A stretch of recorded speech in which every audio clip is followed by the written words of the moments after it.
தமிழ் பேசும் அனைத்து உங்களுக்கும் வணக்கம். இப்போ நம்ம இருக்கிறது பார்சிலோனா ஸ்பெயின் 2025 MWCயில் இருக்கும் அப்படின்னு சொல்லணும்னு எனக்கும் ஆசை தான். டேபிளெல்லாம் தூக்கிட்டு போக முடியல, அதனால் நம்ம இங்கிருந்தே வீடியோ பண்ணலாம். பட் இந்த மொபைல் வேர்ல்ட் காங்கிரஸ் 2025 என்னென்னலாம் புது இனோவேஷன்ஸ், புது டெக்னாலஜிஸ், நமக்கு எது எக்ஸைட்டிங்காக இருந்தது அப்படின்ற எல்லா விஷயத்தை பற்றியும் இந்த வீடியோவில் பார்க்கலாம்.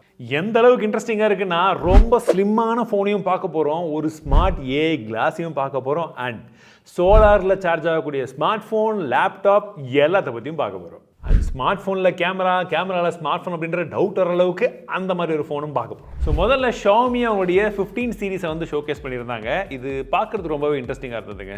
15 அல்ட்ராவை பொறுத்த வரைக்கும் ஸ்மார்ட் ஃபோன் பார்க்குறதுக்கு நல்லா தானே இருக்குது, இதில் என்னடா புதுசாக இருக்குன்னு யோசிச்சு பார்க்கும்போது தான் என்ன பண்ணாங்கன்னா, அவங்க ஃபோட்டோகிராஃபிக் கிட் அப்படின்னு சொல்லி ஒரு கிட்டை வந்து சேர்த்து கொடுத்துருந்தாங்க. இந்த கிட்டை வச்சிங்கன்னா நார்மலாக இருக்கக்கூடிய ஸ்மார்ட் ஃபோனை அப்படி இந்த மாதிரி வந்து மாற்றிக்க முடியும். அதாவது வந்து அட்டாச்மெண்ட்லாம் வந்து போட்டிங்கன்னா பேட்டரி கொஞ்சம் எக்ஸ்ட்ரா வந்துடும், ப்ளஸ் உங்களுக்கு கேமரா ஷட்டர் பட்டன் வந்துடும், கேமரா பிடிச்சி யூஸ் பண்ணுறதுக்கு இன்னும் கொஞ்சம் நல்லாயிருக்கும் அப்படின்ற மாதிரி வந்து சொன்னிருந்தாங்க.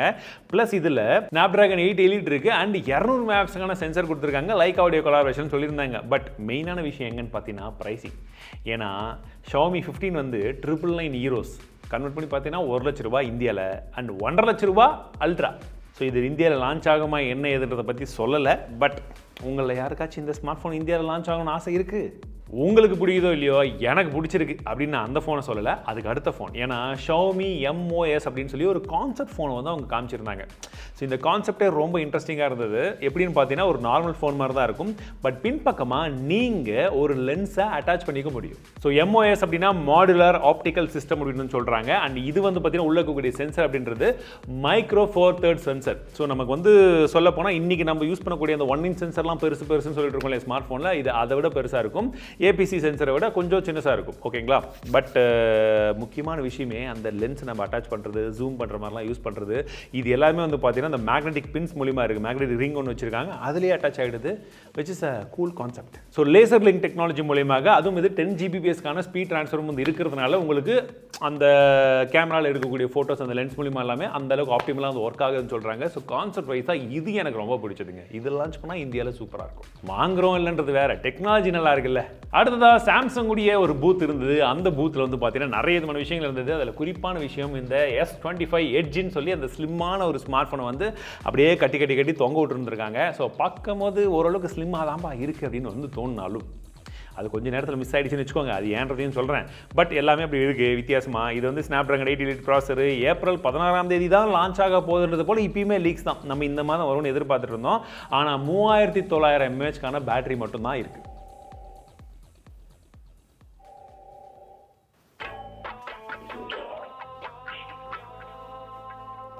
ஹலோ ஹலோ யாருங்க? ஹலோ யாருங்க? ஏப்பா முனுசாமிக்கு ஃபோன் பண்ணி யாருப்பா ராகுல கேட்குறது? நக்கல்யா அவனுக்கு கேஜெட்டை டெஸ்ட் பண்ணிட்டு ப்ளூடூத் ஆஃப் பண்ணாமல் விட்டுருக்காங்க நண்பர்களே. என்ன பண்ணுறது, இந்த மாதிரி தான் வந்து சமாளிக்க வேண்டியதாக இருக்குது. ஆஃப் பண்ணிட்டேன் ஒரு வழியா. சரி, ஓகே. இப்போ அது gadget series next week coming soon. Okay, editing போய்கிட்டு இருக்கு. சரி, இந்த கேலக்ஸியில் இந்த ஸ்லிம் ஃபோன் போயிடுச்சிங்களா? இதெல்லாம் வந்து பார்த்தீங்கன்னா அவங்க ஒரு சில டெக்னாலஜிஸ் இன்னைக்கு தேதியில் சாம்சங் கிட்ட ஓரளவுக்கு உருப்படியான ஒரு டெக்னாலஜி ஓரளவுக்கு பண்ணுறாங்கப்பா நல்லா அப்படின்றது அந்த ஃபோல்டிங் டெக்னாலஜி தான். காம்படிஷன் வந்துடுச்சு. பட் இந்த காம்படிஷனுக்கு மேலே நாங்கள் என்ன பண்ணுறோம்னு சொல்லிட்டு அவங்க ஒரு சில விஷயங்கள் வந்து ஷோகேஸ் பண்ணியிருக்காங்க. அதில் குறிப்பாக வந்து பார்த்தீங்கன்னா ட்ரைஃபோல்டு. இந்த ட்ரைஃபோல்டே வந்து பார்த்தீங்கன்னா அவங்க Galaxy Flex GSன்னு சொல்லி 2 வேரியண்ட் வந்து வச்சிருக்காங்க.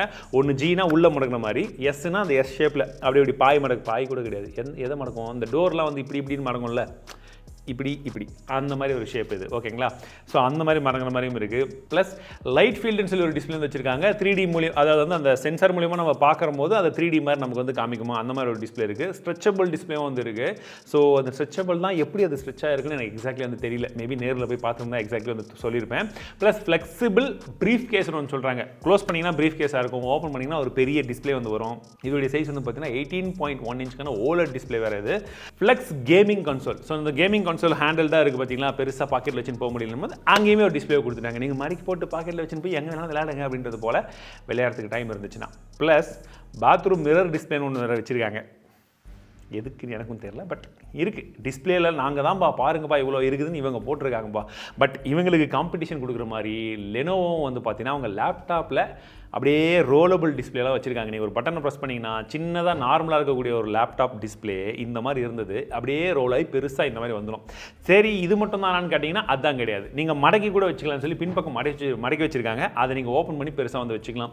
சரி இந்த அளவுக்கு பெரிய டிஸ்பிளே வச்சு என்னடா பண்ண போகிறோம்னு சொல்லும் போது ஒரு சைடில் என்ன சொன்னாங்கன்னா நீங்கள் மல்டி டாஸ்கிங் பண்ணிக்கலாம், பெருசாக ஏதாச்சும் டாக்குமெண்ட் படிக்கிறது, வேலைகளை வந்து இன்னும் கொஞ்சம் வேகமாக முடிக்கிறதுக்கு இந்த மாதிரி யூஸ் பண்ணிக்கலாம். இன்னொரு சைடில் என் ஃப்ரெண்டெல்லாம் போயிருந்தான், அவன்லாம் போயிட்டு இதெல்லாம் நம்ம ஷார்ட்ஸ் பார்க்கலாம், ரீல்ஸ் பார்க்கலாம்னு சொல்லிட்டு அதை ப்ரொமோட் பண்ணிட்டு அங்கே போய் ஒன்றும் பண்ணுறதுக்கு இல்லை. நீங்கள் இந்த மாதிரி பெரிய டிஸ்பிளே வச்சு என்ன பண்ணுவீங்கன்றதை கமெண்ட் செக்ஷனில் சொல்லுங்கள். I just wanted to know. இல்லை இந்த சாம்சங் இவ்வளோ டிஸ்பிளே சொன்னால இதில் எந்த டிஸ்பிளே உண்மையாகவே ஒர்த்தாக இருக்கும் ப்ரோ, இந்த டிஸ்பிளே வந்தால் மேபி நான் வாங்குறதுக்கு வாய்ப்பு இருக்குதுன்னு நினச்சிங்கன்னா அது எந்த டெக்னாலஜி டிஸ்பிளேவை பொறுத்த வரைக்கும். இந்த ஆப்பிள் விஷன் ப்ரோக்கு போட்டியாக யாருமே வரலன்னு சொல்லி ஏன் நினச்சிட்டு இருக்கும்போது அவனே கடையை சத்தி தாண்டா போகிறான், நீ ஏன்டா காம்படிஷனுக்கு எதிர்பார்க்குறேன்னு சொல்லி கேட்குற மாதிரி சாம்சங் வந்து பார்த்தீங்கன்னா அவங்களுடைய மிக்ஸ்டு ரியாலிட்டி ஹெட்செட்டை வந்து லான்ச் பண்ணுறதுக்கு பிளான் பண்ணிட்டு இருக்காங்கன்னு ரொம்ப வருஷமாக பேச்சு போயிட்டு இருந்தது. அதோடைய வேர்ஷன் இப்படி தான் இருக்கும் பாருங்கன்னு சொல்லி ஷோகேஸ் பண்ணியிருக்காங்க. மூவ் ஆன் அப்படின்னு சொல்லி அந்த பேர் வச்சுருக்காங்களாம். இது பார்க்குறதுக்கு இந்த மாதிரி தான் இருக்கும். உங்களுக்கு ஆண்ட்ராய்டு XR கூகுளுடைய பிளாட்ஃபார்ம் அதன் மேலே தான் இருக்க போகுது அப்படின்றது போல் சொல்லிட்டு இருக்காங்க. ஸ்மார்ட் கிளாஸும் கொண்டு வர போகிறோன்றது போல் எல்லாமே ஜஸ்ட் ஷோகேஸ் பண்ணியிருக்காங்க. இதில் இருக்கக்கூடிய விஷயங்கள்லாம் என்னென்னு பார்த்தீங்கன்னா ஒரு சில ப்ராடக்ட்ஸ் மட்டும்தான் அஃபிஷியலி லான்ச் ஆகும். இன்னும் ஒரு சிலதெல்லாம் நாங்கள் இந்த மாதிரி ப்ராடக்ட்ஸ்லாம் ஒர்க் பண்ணுறோன்னு சொல்லி ஷோகேஸ் பண்ணுறது தான். மக்கள்கிட்ட நாங்கள் இதெல்லாம் R&D பண்ணிகிட்டு இருக்கோம், இந்த மாதிரிலாம் இன்வெஸ்ட் பண்ணிகிட்டு இருக்கோம் பாருங்கன்னு சொல்லி எங்களுடைய என்ன சொல்லி எக்ஸ்பர்டீஸை காமிக்கிறதுக்காக தான் இந்த மாதிரி பிராண்ட்ஸ் எல்லாம் வந்து வைக்கிறது. சரி இந்த கான்செப்ட் ஃபோனில் ரெட்மி ஷாமி பண்ணாங்கன்னா ரியல்மி விடுவாங்களா? ரியல்மியும் வந்து பார்த்தீங்கன்னா அவங்க ஒரு கான்செப்ட் ஃபோன். ஓகே இது வந்து பார்த்தீங்கன்னா ரியல்மி அல்ட்ரா. இன்டர்சேஞ்சபிள் லென்ஸ் இருக்குது இதில். ஓகேவா பார்க்குறதுக்கே அதுவும் இன்டர்சேஞ்சபிள் லென்ஸ்னால் அதுலேயாச்சும் கொஞ்சம் இந்த மேக்னெட்டிக் அட்டாச்மெண்ட்டு அந்த பின்னிங்கெல்லாம் கொடுத்துருந்தாங்க. இதெல்லாம் கிடையாது. கேமரா பின்னாடியே அந்த பம்பு பெருசாக இருக்குது பார்த்தீங்களா, அங்கேயே லென்ஸை போட்டு நீங்கள் முறுக்கி யூஸ் பண்ணிக்கலாம். அது ஒரு அட்டாச்மெண்ட் வந்தது. அதுக்கு மேலே 2 விதமான லென்ஸ் வந்து இருக்குதுன்னு சொல்லியிருந்தாங்க. ஒன்று 73mm, இன்னொன்று 234mm லென்ஸு போட்டு நம்ம சூப்பராக எடுக்கலான்றது போல் சொல்கிறாங்க. கான்செப்ட் வைஸ் எல்லாம் நல்லா தான் இருக்குது. பட் அஃபிஷியலி இந்த மாதிரி எல்லாம் லென்ஸ் அட்டாச் பண்ணி டிட்டாச் பண்ணுற மாதிரிலாம் வந்து கொண்டு வந்தாங்கன்னா உண்மையாகவே அது யூஸ்ஃபுல்லாக இருக்கும்னு நினைக்கிறீங்களா? உங்கள் கருத்து என்ன? அண்ட் இது இல்லாமல் பார்த்தீங்கன்னா இதுலேயே ஏஐ வாய்ஸ் பேஸ்டு ரீடச்செல்லாம் இருக்கான். இப்போ நம்ம ஒரு ஃபோட்டோ எடுத்துட்டோம், இந்த மாதிரி ஒரு ஃபோட்டோ இருக்குது, நீங்கள் என்ன பண்ணுறீங்க, இங்கே போய் கொஞ்சம் டச்சப் பண்ணோம், இங்கே போய் டச்சப் பண்ணோம் அப்படின்னு சொல்லி நம்ம போயிட்டு கொஞ்சம் அங்கங்கே எடிட் பண்ணும்போது கொஞ்சம் கஷ்டமாக இருக்குது இல்லையா? அதுவே ஆட்டோ ரீடச் பண்ணும்போது என்ன ஆகுது, நமக்கு அக்யூரேட்டாக வர்றதில்லை. பட் இந்த மாதிரி இருக்கிற இடத்துல நீங்கள் போயிட்டு என் மூக்கு மேலே கொஞ்சம் பவுடர் அடி, காது கிட்ட கொஞ்சம் கலர் பண்ணு அப்படின்ற மாதிரிலாம் நீங்கள் வாய்ஸில் சொன்னீங்கன்னா ஏஐ மூலயமா போயிட்டு அது கரெக்டாக பண்ணுன்றது போல் அவங்க சொல்கிறாங்க. பட் அது உண்மையாக ஒர்க் ஆகும்போது தான் எக்ஸாக்ட்லி எப்படி இருக்குன்னு தெரியும். சரி சாம்சங் தான் அவங்களுடைய ஸ்லிம்மஸ்ட் ஃபோனை எட்ஜின்னு சொல்லி லான்ச் பண்ணுறாங்களே, அதுதான் ஸ்லிம்மான்னு கேட்டிங்கன்னா அதுதான் ஸ்லிம்மு கிடையாது. ஏன்னா அங்கேயே காம்படிஷனுக்கு வந்து பார்த்தீங்கன்னா டெக்னோ இதுதான்ப்பா ஸ்லிம்மு பாருங்கப்பா அப்படின்னு சொல்லிட்டு ஒரு ஃபோன் வந்து காமிச்சிருக்காங்க. 5.7 இன்ச்சுக்கான திக்னஸ் மட்டும்தான், ரொம்ப ஸ்லிம்மாக இருக்குது. அதுவும் கேமராலாம் பின்பக்கம் பார்த்தீங்கன்னா அதுவும் 2 சைடில் வந்து வச்சு அது ஒரு ரோபோ கண்ணு மாதிரி நம்ம வால்லி கண்ணு மாதிரி அப்படியே வந்து கொடுத்துருக்காங்க. லைட்லாம் வரைய இது பார்க்கறதுக்கு நல்லா இருந்துச்சு. வெறும் 146 கிராம் தான். அதே வசந்தன்கோ ஃபீலிங் மாதிரி தான். அந்த காலத்தில் இந்த மாதிரி ஃபோன்லாம் இந்த வெயிட்லலாம் பார்த்துருப்போம். அப்போல்லாம் நிறைய ஸ்லிம்மான ஸ்மார்ட் ஃபோன் வந்துச்சு, இப்போ தான் வர்றது கிடையாது. ஆனால் அவனே வந்து பார்த்தீங்கன்னா சாம்சங் நம்ம சம்சோவே வெறும் 3900 mAhக்கான பேட்டரி தான் கொடுத்துருந்தான். பட் இவங்க பார்த்தீங்கன்னா இந்த அளவுக்கு திக்னஸோட 5200 mAhக்கான பேட்டரி. அஃப்கோர்ஸ் என்னை பொறுத்த வரைக்கும் அது சிலிக்கான் கார்பன் பேட்டரியாக தான் இருக்கணும்.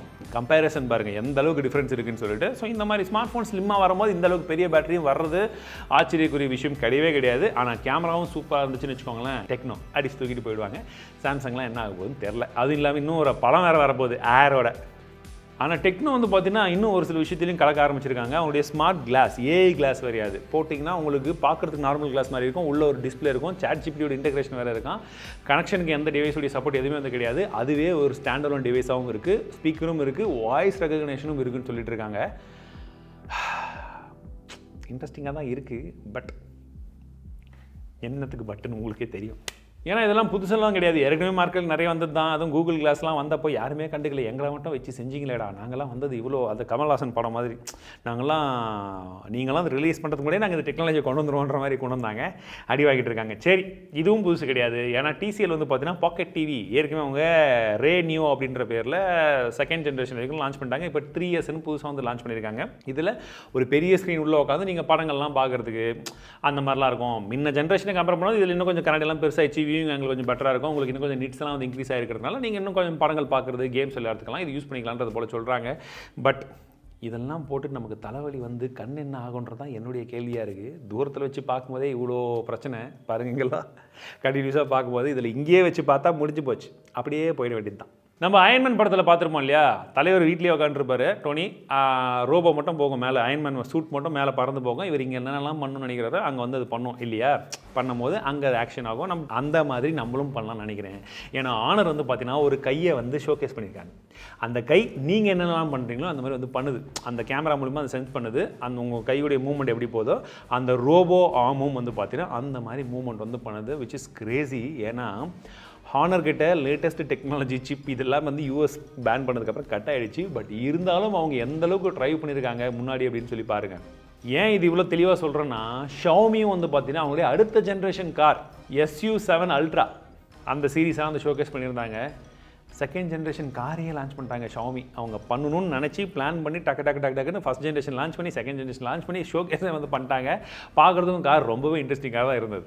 93.7 kWh பேட்டரி இருக்குது. அண்ட் உங்களுக்கு ரேஞ்சுன்னு பார்த்தீங்கன்னா 600 கிலோமீட்டருக்கு மேலே சிங்கிள் சார்ஜில். அதுவும் அவங்க 3 மோட்டர்லாம் யூஸ் பண்ணிக்கிறதுனால உங்களுக்கு 0 to 100 கிலோமீட்டர்ஸ் வந்து பார்த்தீங்கன்னா வெறும் 1.98 செகண்ட்ஸ். தேவையா இருந்தாலும் எலக்ட்ரிக் கார்.